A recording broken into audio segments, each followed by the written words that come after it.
grew up in fabulous Las Vegas, Nevada. I was traveling around the world, traveling across the nation, opening casinos, teaching gaming law, setting up new casinos from China to Delaware, and all stops in between.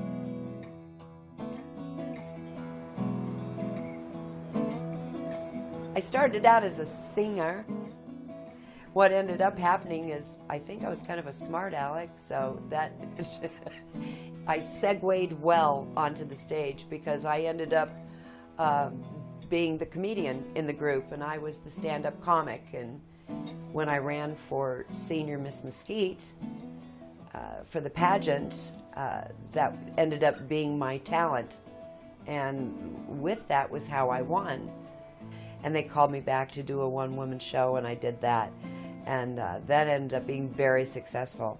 And in that show, I spoke about people who smoke and women who smoke, and how really disgusting it is when you end up talking like that. It was just so bad. And one of the girls who saw the show worked for the American Lung Association there in Mesquite, and loved the routine, and asked me if I wouldn't come and be a spokesperson for them and do an interview for the newspaper. And they would put my name and my face in the paper for the American Lung Association. And I was very honored to do that. I had no idea it would lead to my unemployment, but because no good deed goes unpunished. And so what happened was I did the interview, and it came out in Mesquite on Thursday in the newspaper, and on Friday I got called into the office where they terminated my employment for speaking out about smoking. Which then led to my employment with the American Lung Association, which ended up being a blessing in disguise. It was wonderful, and that's how I met all of the wonderful people I've met.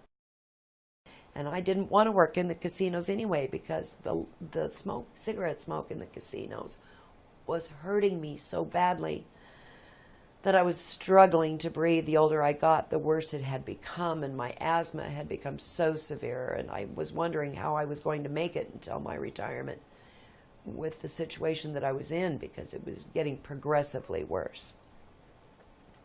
When I first was employed in the casinos, none of that was knowledge to us. None of the detrimental health effects were made known to us.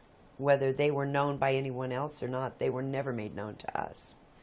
And, you know, we were never told that working in this environment would be like smoking, or working in this environment could be worse than smoking. And in fact, we felt pretty honored to work in these casinos, because it was quite a social coup de grace to be able to get these jobs. They were difficult to get.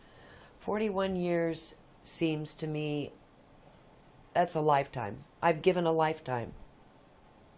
From the time I was a very young girl, I was 21, and now I'm 62. And so it has literally taken my entire life. As the years went on, it did become really difficult.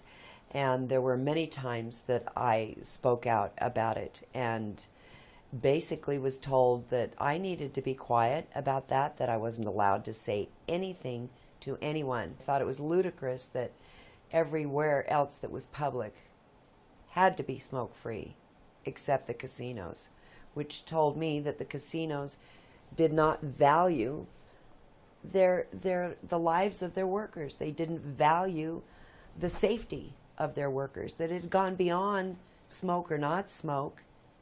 It was a health issue and a safety issue. People were dying.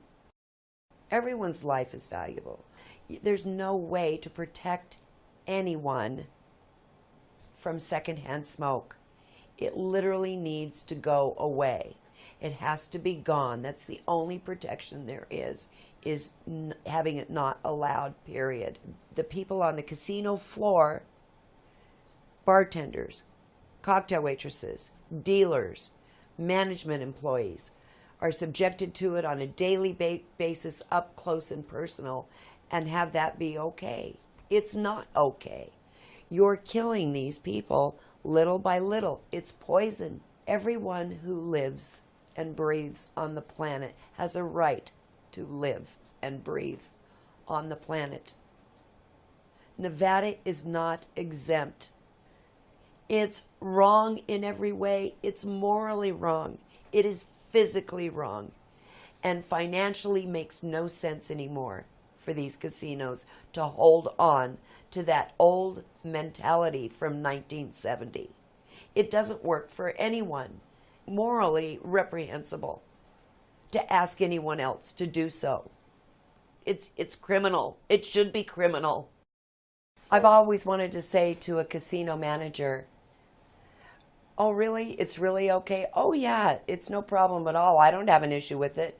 And I've always wanted to say, really? Well, why don't we bring your office and your desk right here at the end of this crap table here in the pit? Let's see how well you deal with that by the end of the day. Let's see how that's working for you. It could go smoke-free, and it will go smoke-free. It needs to be done, and it needs to be done tomorrow.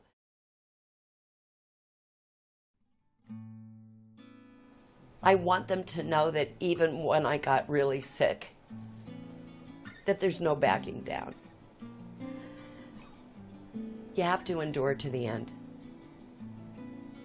And frankly, you find a lot of strength in enduring to the end. You're only on this earth for such a short time. Find a reason for goodness in this life. Find a reason for goodness. Make it happen. I told my son that if I could get one last word out before this whole thing happens to me, that it would be such a wonderful thing because other people could benefit from it, and other people could get a wake-up call that they needed, and other people that maybe in the future that we would change the world for the others that come behind us. They deserve a well-lived life. And if I help make that possible, I'm so grateful. And I'm grateful that the Lord gives me every single day on this earth.